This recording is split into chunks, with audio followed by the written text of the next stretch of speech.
Construção, Reforma e Companhia. Os caminhos, dicas e informações para a construção da casa e reforma, sem os contratempos com o pedreiro, prazo da obra e evitar desperdício de material. Este podcast tem por objetivo trazer dicas, informações e bastante conhecimento prático sobre o dia a dia da construção civil para as pessoas que precisam construir sua casa ou reformá-la e que acabam passando muitos dessabores ou enganos por não saberem os caminhos para obter o material certo para cada aplicação e os macetes e orientações para não passar despercebidos detalhes que são importantes para um melhor resultado na construção com economia.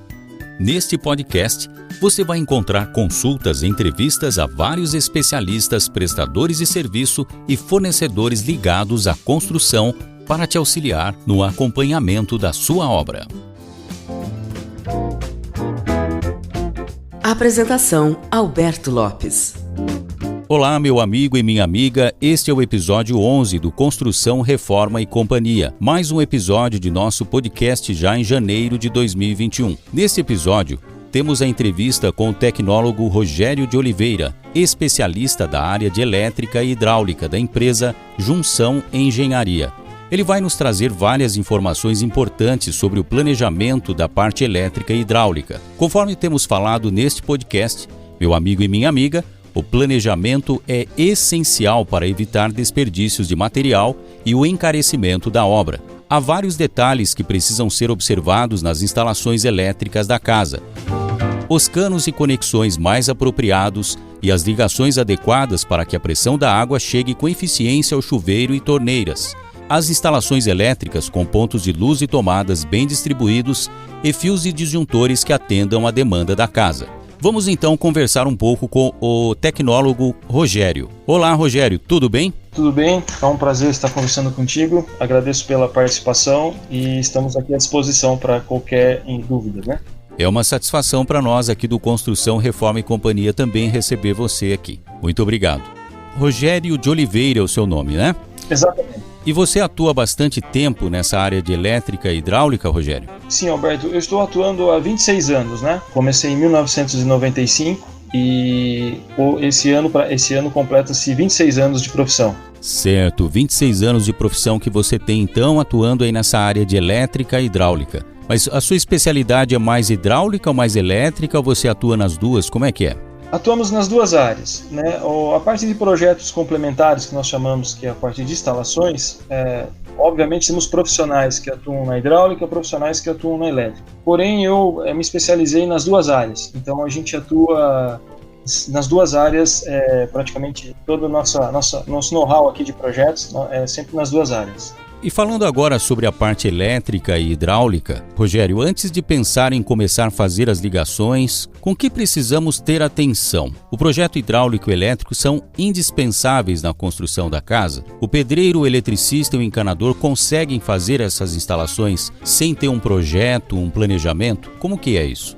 Sim, os projetos de instalações, né, os projetos complementares, de suma importância, né, para uma construção, independente da área, da metragem quadrada da residência, né, pois o projeto ele vai proporcionar um planejamento, né, melhor de localização de pontos, no caso da elétrica, a parte da hidráulica, a compatibilização com a parte estrutural, que é muito importante para que não haja interferências, e, obviamente, quantitativo de material e o planejamento em si, escolha de um bom material e também a parte orçamentária, né? Pois você tendo um projeto para ser executado na obra, você consegue ter um planejamento em termos de custo e quantitativo bastante interessante, porque há obras que o pessoal executa, enfim, quem já tem experiência em instalações consegue executar às vezes algumas obras, mas o projeto é essencial para você ter um bom planejamento, para você ter uma obra aí com um custo, vamos dizer assim, não ter um superfaturamento na obra ou um gasto desnecessário. Então o projeto é de suma importância no meu entendimento.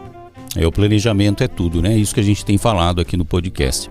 Falando então da parte elétrica ainda, existe, como a gente sabe, o padrão de entrada de energia elétrica, né? E existe um padrão de entrada para cada tipo de casa e quem que fornece esse padrão de entrada das casas? Como é que funciona isso, Rogério? Sim, Alberto. Bom, de acordo com a GED 13, e especificamente da CPFL, né, relacionado a obras de baixa tensão, nós temos 3 categorias para dimensionar um padrão de entrada. Nós temos os padrões monofásicos, bifásicos e trifásicos. E dentro dessas 3 categorias, nós temos as subcategorias, né, deles, né? E aí o que nós fazemos? A gente vai dimensionar, calcular o que a gente chama de carga instalada ou cálculo de demanda, mediante inicialmente a gente faz uma alocação de pontos, onde nós vamos discutir com clientes essa quantidade de pontos, e após a validação desses pontos a gente faz o cálculo de carga instalada e demanda para poder definir qual desses padrões a casa vai se enquadrar. Aí, em cima disso a gente solicita para as empresas especializadas a instalação do padrão e junto à CPFL a ligação do mesmo. Então, na verdade, esse dimensionamento aí do padrão de entrada depende também, digamos, tem uma relação com a área da casa, né? Ou seja, se você tem uma casa de suponhamos aí 3, 4 cômodos, é bem diferente de você ter uma carga, né, de uma casa, digamos assim, de 6, 7 cômodos, por exemplo, não é isso? E é disso que depende esse dimensionamento? Como é que é? Exatamente, Alberto. Em elétrica, a gente faz esse dimensionamento com relação a pontos. Obviamente, se você tem uma casa com 3 dormitórios, nós estamos falando de um ambiente que vai ter uma quantidade X de pontos, de iluminação e tomada. Uma casa de 2 dormitórios, você vai ter uma quantidade de pontos menores.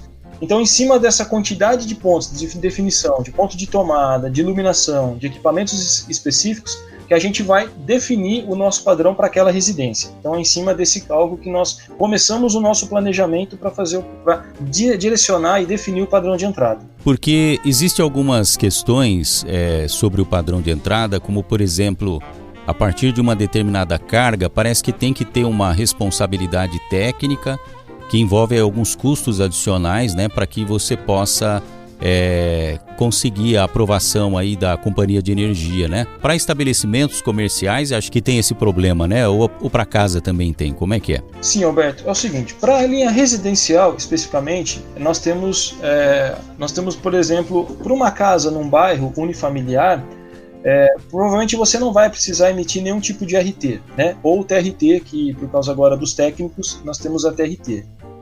Por quê? Até mesmo condomínio, alguns condomínios às vezes exigem uma RT de instalação.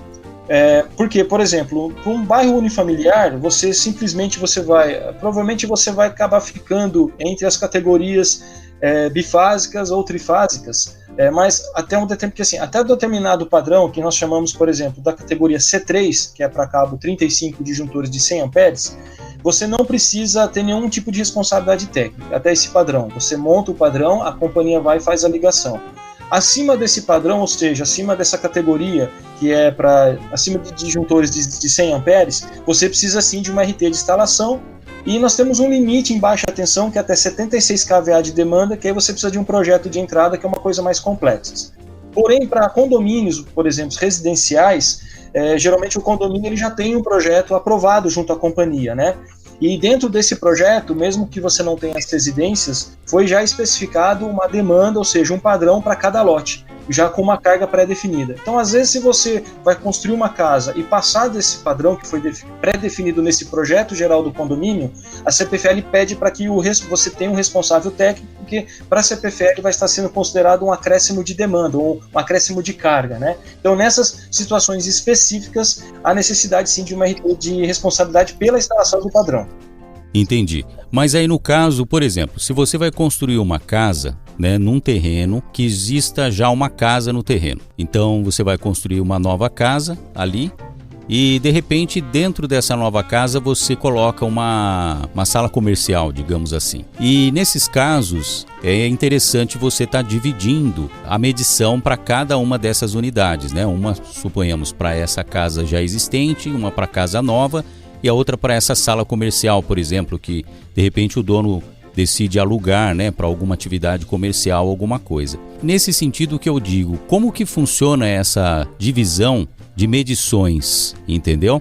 É nesse sentido que eu pergunto aí se a CPFL ou a Companhia de Energia do local tem alguma exigência com relação a isso, um projeto específico, como que funciona isso? Sim, no caso, por exemplo, se você tem até duas unidades consumidoras no mesmo terreno, não há também necessidade de você ter um documento técnico ou aprovar um projeto que nós chamamos de entrada de energia junto à companhia. Agora, por exemplo, que você tem um imóvel onde você tem, por exemplo, 4 medidores, né? Você tem, por exemplo, você tem uma residência em cima e embaixo você tem algumas salas comerciais. Passou de 2 medidores, ou seja, 3 medidores, 4 medidores, 5 medidores, aí a gente já começa a pensar em uma outra situação que nós chamamos de medição agrupada. Então aí nesse caso, aí sim precisa de aprovar um projeto da entrada de energia desse quadro de medidores e aí emissão de RT tanto de projeto como de execução, para esses casos específicos. Falando agora sobre a instalação interna da casa, né? O quadro elétrico de distribuição, Rogério, ele pode ficar em qualquer parte da casa ou existe algum critério para colocar ali o quadro elétrico? Bom, o posicionamento do quadro, nós temos por norma, a recomendação é que sempre ele esteja num local de fácil acesso, né? Principalmente para uma manutenção. E agora, não existe um local pré-determinado ou um local que a norma obriga você a estar instalando, né? Então, o que nós costumamos fazer? Geralmente a gente coloca o quadro elétrico posicionando ele próximo das cargas mais elevadas, né? Então, e também no local que ele fica escondido por questão de estéticas. Então, geralmente numa casa a gente procura sempre, por exemplo, quando a casa tem uma despensa, por exemplo, a gente instala ele dentro da despensa, que é uma área seca que nós chamamos, e provavelmente a despensa ela vai estar próximo de equipamentos de alta potência, que na cozinha você pode ter uma máquina de lavar louça, pode ter um forno elétrico, né? Então, em regra, seria esse posicionamento. O mais importante é que ele esteja no local de fácil acesso, né? Que ele não possa ser obstruído por um acesso rápido para uma manutenção, ou até mesmo para um acionamento de disjuntor de ter que desligar e você ter que fazer o religamento do mesmo, né? E quanto aos caminhos dos fios aí, há caminhos específicos que os fios devem seguir para chegar até os pontos de luz e de tomadas, e é por isso também que eu perguntei com relação ao quadro de distribuição, que de repente, se ele fica num lugar melhor, localizado dentro da casa, para facilitar essa distribuição de fios, né? Como é que fica isso? Como é que funciona essa questão dos caminhos dos fios aí? Sim, Alberto. Bom, com relação à parte de distribuição de circuitos, a norma ela exige que você faça, primeiramente, circuito de iluminação tem que ser separado de circuito de tomadas, né? Então esse é o primeiro ponto. E também existe uma regra que para circuitos, para equipamentos de potência acima de 1000 watts, você tem que ter um circuito independente para os mesmos. Então, por isso que a gente faz essa localização pontual próximo das cargas mais pesadas, dos equipamentos de maiores potências. Porque eu vou ter um distanciamento menor e com isso eu tenho uma economia no cálculo do dimensionamento do cabo, por questões técnicas de queda de tensão, enfim, não só questão de corrente. Então, a distribuição dos circuitos seriam dessa forma, eletrodutos e circuitos, né? Iluminação, será um circuito só para iluminação, tomadas, e dentro das tomadas vamos ter circuitos exclusivos para equipamentos acima de 1000 watts. Então nós temos chuveiro, máquina de lavar louça, que nós podemos dar como exemplos aí. Que cuidados que devem ser tomados para a instalação dos conduítes na parte elétrica, Rogério?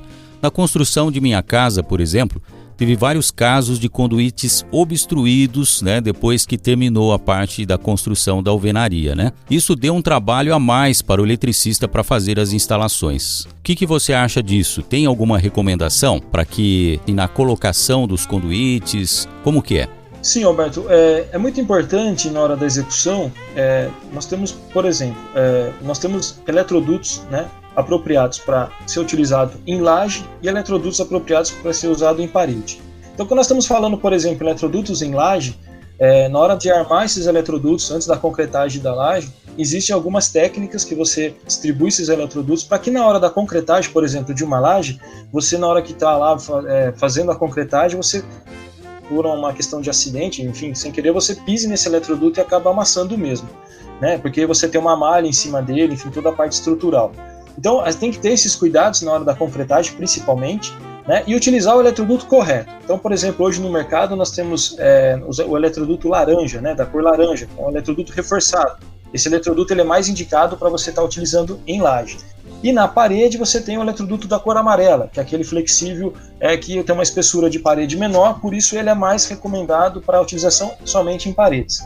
E uma outra questão muito importante, que aí vem a questão de norma, que às vezes a gente vê em muitos casos que o pessoal não respeita, é que também para facilitar a passagem dos cabos para o eletricista, nós temos que prestar bem atenção da capacidade de cabos dentro do eletroduto. Então, por norma, você não pode ocupar mais de 40% da área do eletroduto com os seus cabos. Então, quando a gente faz o projeto, quando a gente projeta, a gente leva em consideração essa situação. Então, isso você já facilita também para o eletricista depois para a passagem dos cabos.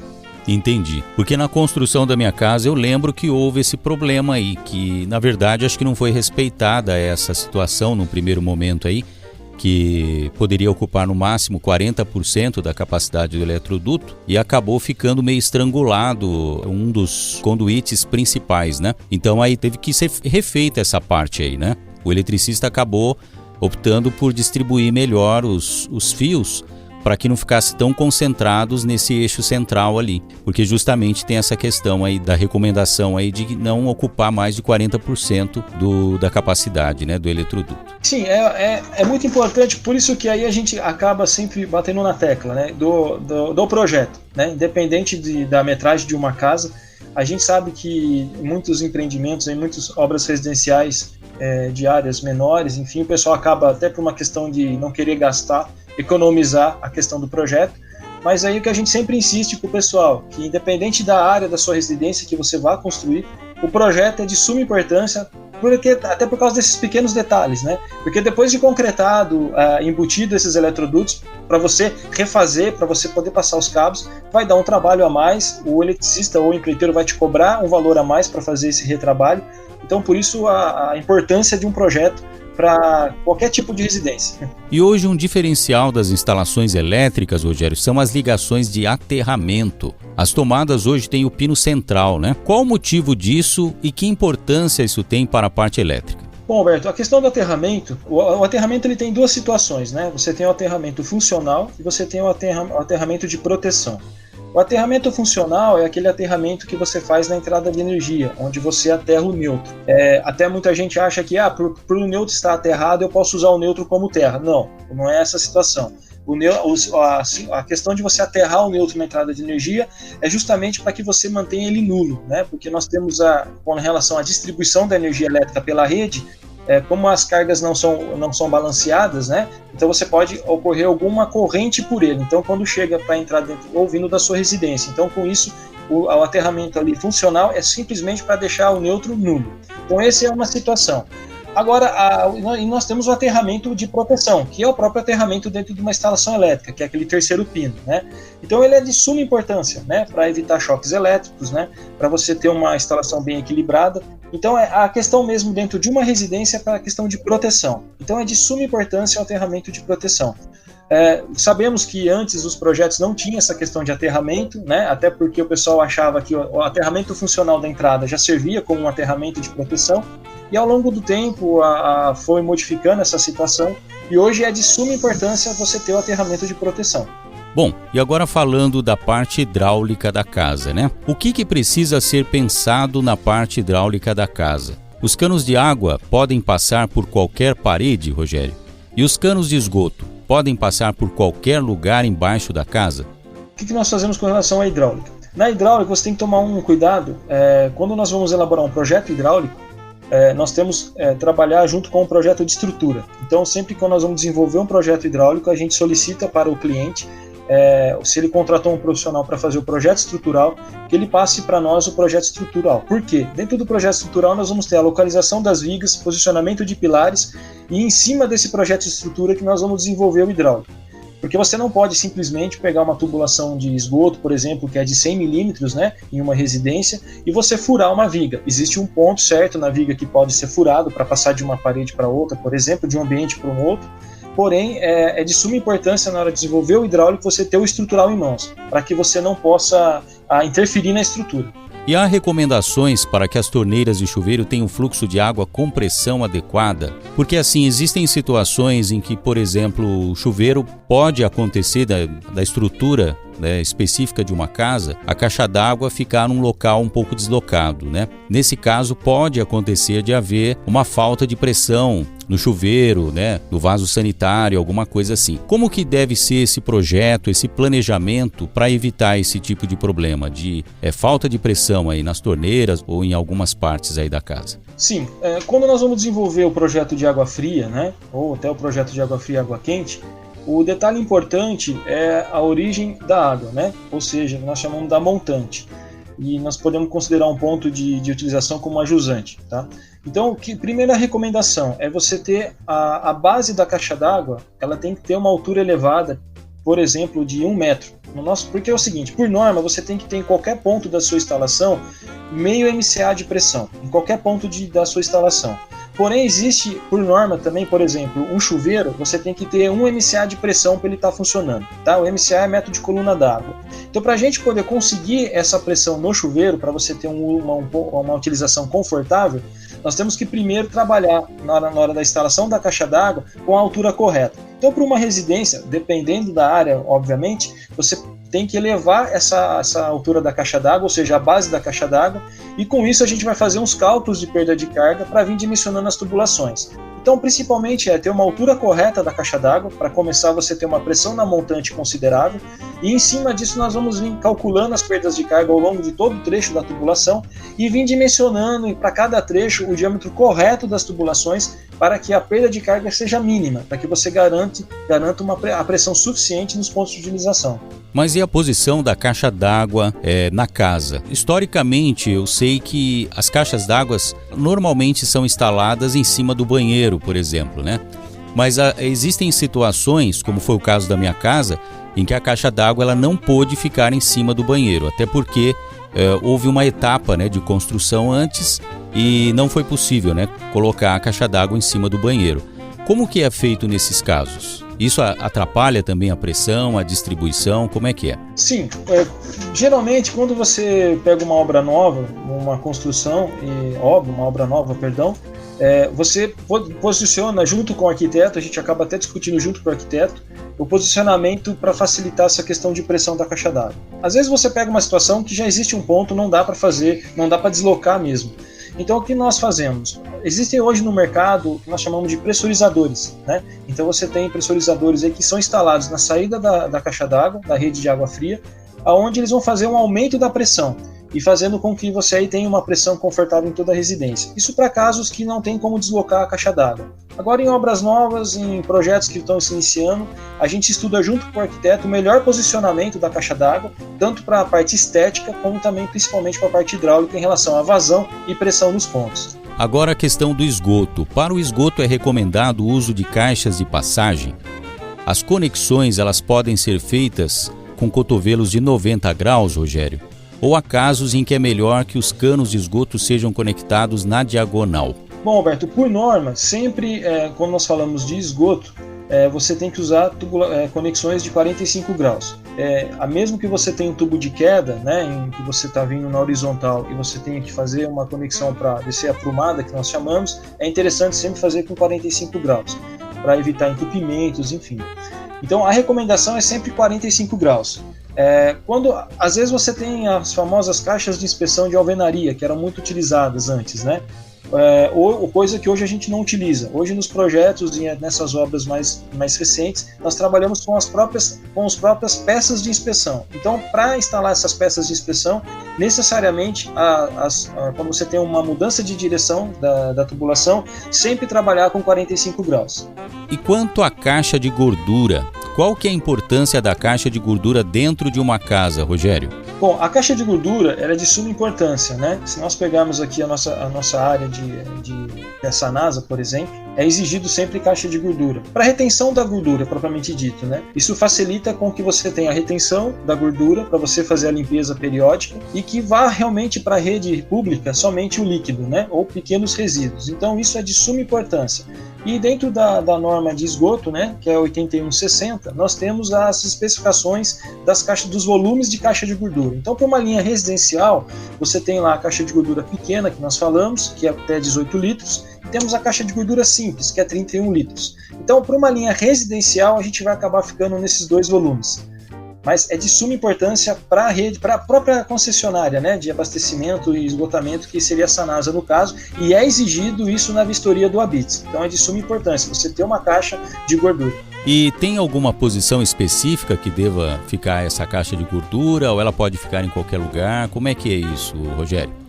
Bom, Alberto, a posição por norma recomendada é mais próxima possível dos pontos de utilização. Então, ou seja, se você tem, geralmente você tem onde você tem a cozinha, do lado de fora você tem o seu corredor externo, o local ideal é sempre colocar a caixa d'água bem próximo a essas pias, né? Por quê? Porque nós temos essa tubulação que faz a ligação do esgoto das pias até a caixa de gordura. Então, se você tem um trajeto longo, você tem que tomar muito cuidado com o diâmetro dessa tubulação, porque aos poucos você vai começar a ter retenção de gordura na parte interna da tubulação, provocando aí os entupimentos. Então o ideal é sempre a caixa de gordura estar próxima ao ponto de utilização. Aí você vai, e também o dimensionamento dessa tubulação ser de acordo com as normas, né? Então para cada situação, você tem um cálculo que nós fazemos para dimensionar corretamente o diâmetro da tubulação do esgotamento até a caixa de gordura. Mas o essencial é ela estar próxima aos pontos de utilização. Agora, falando ainda de esgoto, mas é sobre a questão de viela sanitária e esgoto, né? Existe algum critério para definir se o esgoto da casa ele vai ser lançado na rede de esgoto, né, da rua ou da viela sanitária? Qual o critério que determina isso aí? Bom, primeiramente nós vamos a declividade ou a declividade do terreno, né? O nível do terreno. Então, geralmente, quando você tem um terreno com declividade aos fundos, obrigatoriamente você vai ter uma viela para você estar lançando o seu esgoto. Quando você tem o seu nível de terreno acima do nível da rua, provavelmente você vai ter a rede de esgoto na rua. Mas isso a gente faz uma consulta junto à prefeitura, né? Então, quando nós vamos desenvolver um projeto, que quando nós não temos, às vezes, um projeto arquitetônico definido, ou você tem um projeto arquitetônico, mas o mesmo ainda está em aprovação na prefeitura, a gente solicita junto à prefeitura a ficha informativa do terreno. Porque nessa ficha informativa do terreno junto à prefeitura, ela já vem com a informação se há rede de esgoto na rua, para a gente poder lançar o esgoto, ou se o mesmo tem a viela. Mas sempre que você tem um terreno com declive, né, para os fundos, obrigatoriamente você vai ter uma viela. Então é esse estudo que nós fazemos para ver onde nós vamos estar lançando a nossa rede, porque é por gravidade, né? Tá legal, então.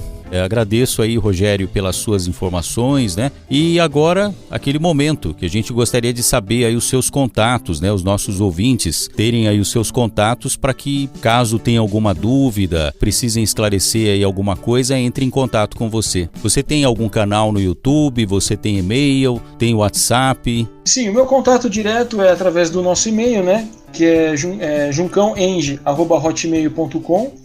E o telefone que é o WhatsApp, que é o 19 98170 2779. Então esses são os canais de atendimento que nós, qualquer dúvida que o pessoal quiser conversar, a gente está à disposição. Você pode repetir então o seu telefone WhatsApp, Rogério, por favor? É 19, o DDD, né, que é aqui da região de Campinas. 98170 2779. Tá certo então, Rogério. Eu agradeço aí muito pelas suas informações. Acho que foram bastante esclarecedoras aí, né? Se precisarem então de um projeto, né, de instalação hidráulica e elétrica, pode falar com você. Nós estamos à disposição. Eu mais uma vez agradeço aí, Alberto, pela participação, por esse bate-papo aí, e espero que tenha contribuído aí com informações importantes para essa questão de projeto e planejamento de obra.